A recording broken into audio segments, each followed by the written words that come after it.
давоми соли гузаштаи 2020 250 парвандаҳои ҷиноятӣ дар суди вилояти Суғд оиди насупоридани алимент баррасӣ шудааст, ки ин нишондод нисбат ба ҳамин давраи сипаришуда 38 адад зиёд мебошад. Дар ин бора Бахтиёр Оқилзода, раиси суди вилояти Суғд, зимни нишасти хабарӣ ба рӯзноманигорон иттилоъ дод. Вай таъкид кард, ки нисбати шахсоне ки аз супоридани алимент даст мекашанд бо моддаи 177 кодекси ҷиноии ҷумҳурии Тоҷикистон парванда боз шуда ҷарима таъин карда мешавад. дар ҳолати насупоридани алимент ва қарздор шудани шахси судшаванда бошад, суд ҳуқуқ дорад ки ҷазои маҳрум сохтан аз озодӣ ба муҳлати 2 солро таъин кунад. агар ки аз тарафи судшаванда пурра барқарор кунад, пурра яъне талофӣ кунад, агар ки ягон қарз дошта бошад, ҷазои ҷарима пешбинӣ шудааст. ҳангоми насупоридани алимент ва қарздор шудани судшаванда суд метавонад ҷазои маҳрумӣ аз озодӣ таъин кунад. суди вилояти Суғд аз фаъолияти яксолаи худ ба журналистон ҳисобот дод. иттилоъ дода шуд, ки дар давраи ҳисоботӣ ҷиноятсодиркунии занон нисбатан кам гардидааст. давоми соли гузаштаи 2020 341 нафар занон даст ба ҷиноят заданд, ки ин шумора нисбат ба ҳамин давраи соли 2019 66 адад кам мебошад. Бахтиёр Оқилзода, раиси суди вилояти Суғд, таъкид кард, ки занон бештар ба ҷиноятҳои авбошӣ, қаллобӣ, худсариву сохтакорӣ ва дуздӣ даст задаанд. занҳо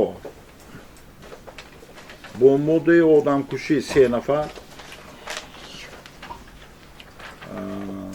ҷароҳати вазнин расонидан моддаи 110 кодекси ҷиноятӣ 2 нафар, моддаи 111 15 нафар, моддаи 117 аз 111 112 113 114 117 1 нафарӣ, бо моддаи 125 сироят кардан ба вируси норасоии маҳсулияти одам 28 нафар,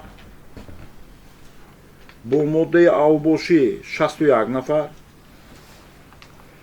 бо моддаи вайрон кардани маҳсулоте ки ба талаботи бехатарӣ ҷавобгӯ намебошад, моддаи 209 14 нафар, бо моддаи дуздӣ 63 нафар, бо моддаи қаллобӣ 29 нафар, ончае ки бисёр ҷиноят содир худсарӣ 8 нафар, сохтакорӣ 5 нафар.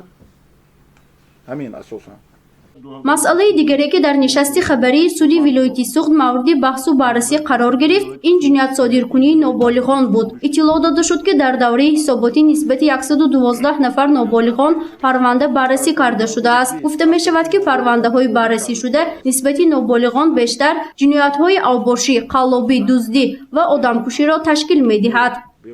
бо моддаи одамкушӣ 1 нафар, бо моддаи 104 дар назар дорам одамкушӣ, бо моддаи 111 6 нафар, бо моддаи 139 2 нафар, бо моддаи 141 5 нафар, бо моддаи 237 яъне авбошӣ 13 нафар, бо моддаи дуздӣ 61 нафар, бо моддаи қаллобӣ 3 нафар. асосан ҳаминҳо мебошад. дар умум давоми соли гузаштаи 2020 аз ҷониби суди вилоят ва шаҳру ноҳияҳо 35155 адад парванда баррасӣ шудааст. аз ин шумора 2903 ададро парвандаҳои ҷиноятӣ, 4680 адад парвандаҳои гражданӣ, 1537 адад парвандаҳои оилавӣ ва 11703 ададро парвандаҳои ҳуқуқвайронкунии маъмурӣ ташкил медиҳад, ки дар марҳилаи якуми суди вилояти Суғд ва судҳои шаҳру ноҳияҳо мавриди баррасӣ қарор дода шудааст. гузориши Фарзона Шамсиева, Мафтуна Шукурова